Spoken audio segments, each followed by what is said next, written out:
ചെവികളുടെ ആരോഗ്യം നിലനിർത്താൻ എന്തൊക്കെ ചെയ്യാം എന്നുള്ളതിനെക്കുറിച്ചുള്ളതാണ് ഇന്നത്തെ വീഡിയോ. ഞാൻ doctor Pebitha, Kozhikode district cooperative ഹോസ്പിറ്റലിലെ ENT സർജനാണ്.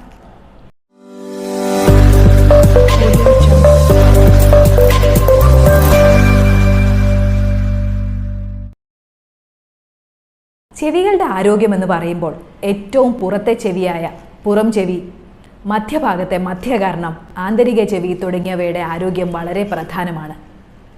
പുറം ഭാഗത്തെ ചെവിയിൽ ചെവിക്കുട എന്ന് വിളിക്കുന്ന പിന്ന എന്ന ഭാഗവും കർണപടത്തേക്ക് നയിക്കുന്ന എക്സ്റ്റേണൽ ഓഡിറ്ററി കനാലുമുണ്ട്. പുറം ചെവിയെപ്പറ്റി പറയുമ്പോൾ ഏറ്റവും ആദ്യം ശ്രദ്ധിക്കേണ്ടത് വാക്സ് അഥവാ ചെപ്പിയുടെ ക്ലീനിങ്ങിനെ കുറിച്ചാണ്. പല രോഗികളും OPയിൽ വരുമ്പോൾ ഡോക്ടർ എൻ്റെ ചെവിയിൽ വാക്സ് നിറഞ്ഞു നിൽക്കുന്നു, ഇതൊന്ന് ക്ലീൻ ചെയ്ത് തരുമോ? വാക്സ് എന്ന് പറയുന്നത് വളരെ നോർമലായിട്ടുള്ള ഒരു സെക്രീഷനാണ്. ചെവിയെ സംരക്ഷിക്കാനാണ് യഥാർത്ഥത്തിൽ ഈ ചെപ്പിയുള്ളത്. എന്നാൽ പലരും ഇത് തുടച്ചു നീക്കാൻ കോട്ടൺ ബഡ്സും ചെവിത്തോണ്ടിയും സ്ലൈഡും പിന്നുമൊക്കെ ഉപയോഗിക്കുമ്പോൾ വളരെ നേർത്ത രീതിയിലുള്ള തൊലി മുറിയുകയും അവിടെ അണുബാധയ്ക്ക് കാരണമാവുകയും ചെയ്യും. അതുകൊണ്ട് ഇത്തരം സാധനങ്ങൾ ഉപയോഗിച്ച് ചെവി തോണ്ടുന്ന സ്വഭാവം നിർത്തുക എന്നുള്ളതാണ് ചെവിയുടെ ആരോഗ്യം നിലനിർത്താൻ ഏറ്റവും ആദ്യം ചെയ്യേണ്ടത്. ഇനി നമ്മൾ ശ്രദ്ധിക്കേണ്ട മറ്റൊരു കാര്യം ഇയർ പ്ലഗുകളുടെ ഉപയോഗമാണ്.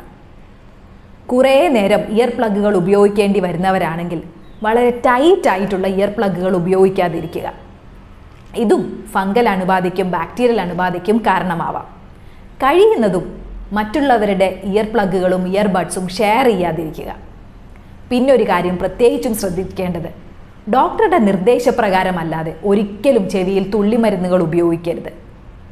പിന്നെ പലപ്പോഴും നമ്മൾ ശ്രദ്ധിച്ചിട്ടുള്ളത്, പ്രാണിയോ മറ്റോ പോയി എന്ന് സംശയിച്ചാൽ എണ്ണ ചൂടാക്കി ഒഴിക്കുന്ന ഒരു പ്രവണത.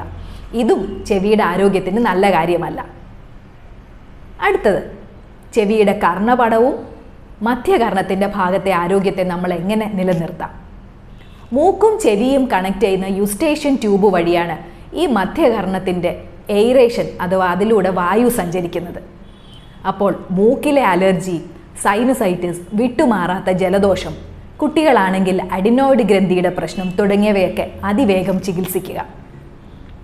ഇനി വീണ്ടും അകത്തേക്ക് പോകുമ്പോൾ ആന്തരിക കർണം, ഇവിടെയാണ് ബാലൻസിൻ്റെയും കേൾവിയുടെയും അവയവങ്ങൾ ഇരിക്കുന്നത്. വളരെ നേർത്ത ഹെയർ സെൽസ് എന്ന് വിളിക്കുന്ന ഭാഗം ഇതിൻ്റെ ഉള്ളിലാണ്. അമിതമായിട്ടുള്ള ശബ്ദത്തെ ഒഴിവാക്കുക എന്നുള്ളതാണ് കേൾവിയെ സംബന്ധിച്ചിടത്തോളം നമ്മൾ എടുക്കേണ്ട ഏറ്റവും വലിയ പ്രിക്കോഷൻ. വളരെ ശബ്ദത്തിലുള്ള സംഗീത നിശകളും മറ്റും അറ്റൻഡ് ചെയ്യുമ്പോൾ ഇയർ പ്ലഗുകൾ ഉപയോഗിക്കാൻ ശ്രദ്ധിക്കുക. ഒരുപാട് നേരം ചെവിയിൽ ഇയർ ബഡ്സ് ഉപയോഗിക്കേണ്ടി വരുന്നവരാണെങ്കിൽ വോളിയം ഒരിക്കലും ഒരു 60% മേൽ ഉയർത്തരുത്. മറ്റ് അസുഖങ്ങൾക്ക് സ്ഥിരമായിട്ട് മരുന്ന് കഴിക്കുന്നവരാണെങ്കിൽ ഈ ഹെയർ സെൽസിനെ ബാധിക്കുന്ന ഓട്ടോടോക്സിക് മരുന്നുകൾ ഇല്ല എന്ന് ഡോക്ടറോട് ചോദിച്ച് ഉറപ്പ് വരുത്തുക. ഇത്തരം മരുന്നുകൾ നിർബന്ധമായും ഉപയോഗിക്കേണ്ട സാഹചര്യമുണ്ടെങ്കിൽ കേൾവി പരിശോധന ഡോക്ടറോട് ചോദിച്ച് നടത്തുക. ഇനി നമുക്ക് ചെയ്യാൻ പറ്റുന്ന എന്തൊക്കെയാണെന്ന് വെച്ചാൽ, അമിതമായിട്ട് ശബ്ദ മലിനീകരണം ഉണ്ടാക്കുന്ന ഹോണുകളും മറ്റും നമ്മുടെ വാഹനങ്ങളിൽ ഉപയോഗിക്കുന്നത് കഴിയുന്നതും കുറയ്ക്കുക. പ്രായമുള്ളവരാണെങ്കിൽ ഹിയറിംഗ് എയ്ഡ്സ് അഥവാ ശ്രവണ സഹായി ഡോക്ടർ നിർദ്ദേശിച്ചിട്ടുണ്ടെങ്കിൽ അത് കൃത്യമായിട്ട് ഉപയോഗിക്കാൻ ശ്രദ്ധിക്കണം. ഇതും നമ്മുടെ കേൾവി ശക്തി നിലനിർത്താനും കൂടുതൽ അപകടങ്ങൾ ഒഴിവാക്കാനും സഹായിക്കും.